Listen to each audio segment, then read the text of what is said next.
এখান থেকে আরেকটা জিনিস প্রমাণ হয়, সবাই নয়, যাদের মধ্যে ঈমান নেই তারা যদি ক্ষমতা পেয়ে যায় হাতে, তারা মনে করে আমরা দুনিয়ার হাতের চাঁদ পেয়ে গেছি, আর জনগণ হচ্ছে সব পাগল, এদের উপরে যা বলবো তাই শুনবি আমরা।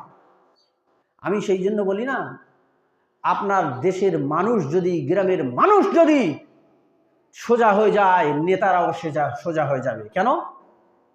আপনার নেতা খারাপ কাজ করছে, আপনি সেই নেতাকে কেন ভোট দিচ্ছেন? আপনার দেশের রাজা আপনার বিরুদ্ধে কাজ করছে, আপনার জাতির বিরুদ্ধে, আপনার হাদিসের বিরুদ্ধে, আপনার কোরআনের বিরুদ্ধে, কেন সেই নেতাকে ভোট দিচ্ছেন? কেন? আপনি আল্লাহ থেকেও আপনি দলটাকে বেশি ভালোবাসেন নাকি? উত্তর দেন। এজ এ মুসলিম, আমি একজন মুসলিম, আমার পরিচয় আমি মুহাম্মদ রাসূলুল্লাহ সাল্লাল্লাহু আলাইহি সাল্লামের উম্মত। আমার পরিচয় হচ্ছে আমি আল কোরআনের অনুসারী। আমার পরিচয় হচ্ছে কি, আমি আপনি ভাই ভাই, দিনী ভাই। আশহাদু আল্লা ইলাহা, সবাই বলুন আশহাদু আল্লা ইলাহা ইল্লাল্লাহু ওয়া আশহাদু আন্না মুহাম্মাদান আবদুহু ওয়া রাসূলুহু।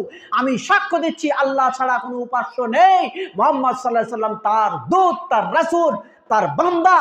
তাহলে আমি আপনি আমার কলেমার ভাই। আমি আমার আল্লাহর বিধান আগে মানব না পার্টির হিত আগে মানব? ভাবুন।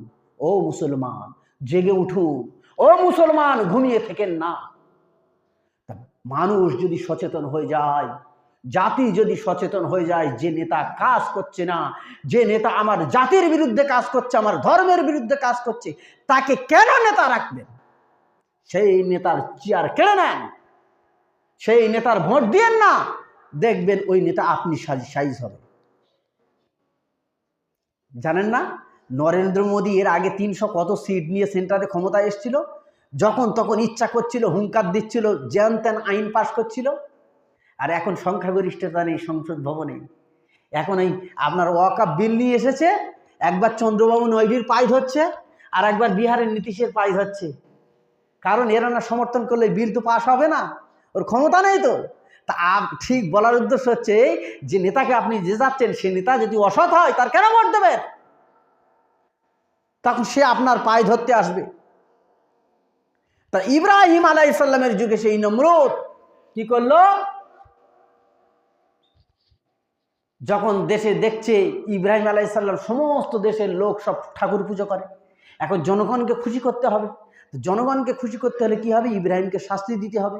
তো ইব্রাহিমকে শাস্তি দিতে গেলে তো একটা অপরাধ আছে, আর কিছু তার ত্রুটি বার করতে হবে। তা বার করার জন্য এবার কি বলছি, ইব্রাহিম আলাইহিস সালামের ঝগড়া করছে কোরআন।